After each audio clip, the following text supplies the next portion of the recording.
बिस्मिल्लाहिर्रहमानिर्रहीम अल्हम्दुलिल्लाहि रब्बिल आलमीन वस्सलातु वस्सलामु अला खैरि खल्किही मुहम्मदिन व आलिहि व सहबिहि अजमईन बिरहमतिका या अरहमर राहिमीन। अस्सलामु अलैकुम व रहमतुल्लाहि व बरकातहू। मुअज़्ज़िज़ नाज़रीन, मैं आज आपकी खिदमत में बे औलादी, सब्र और बरकतों का एक दिल को छू लेने वाला वाक़या पेश करता हूँ। ये कहानी एक बेमिसाल मोहब्बत, सब्र और अल्लाह वजल पर ईमान की ताकत की है।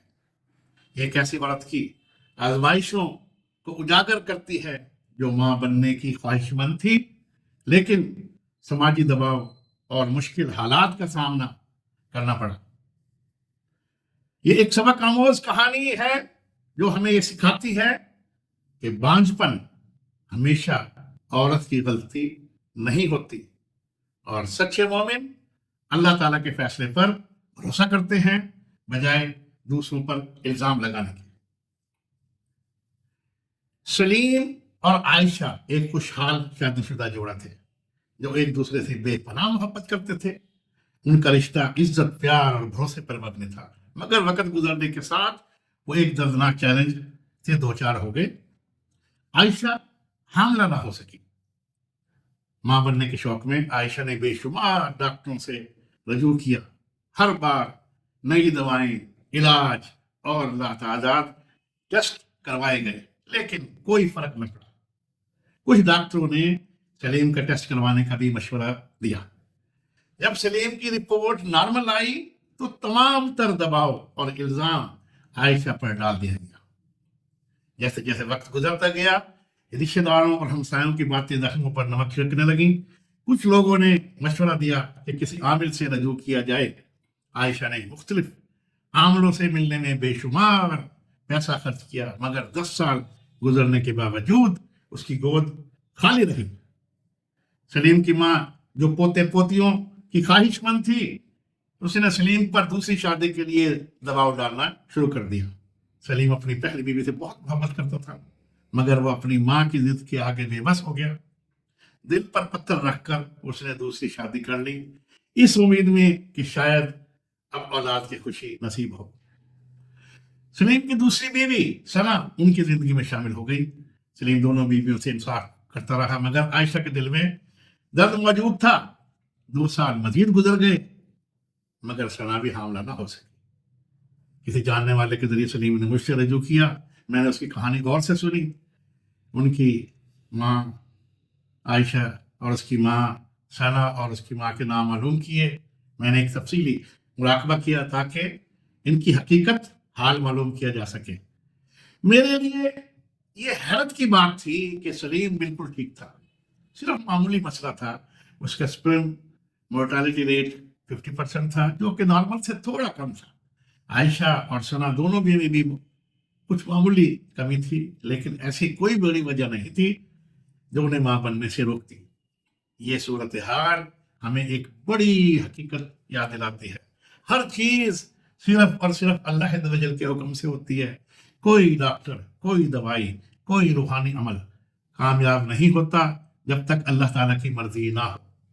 मैंने उन्हें यकीन दिलाया इंशाअल्लाह उन्हें औलाद नसीब होगी, और उन्हें दुआ और चंद तिब्बी इलाज पर तवज्जो देने का मशवरा दिया।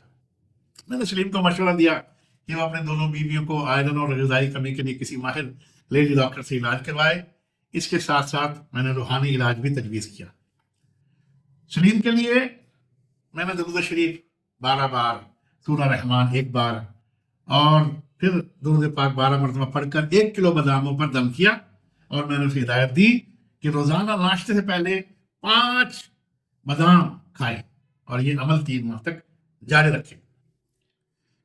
इसके बाद आयशा के लिए आयशा को मैंने 41 लौंग पढ़कर दिए और हिदायत दी कि पाकी की हालत में रोजाना 1 लौंग खाना।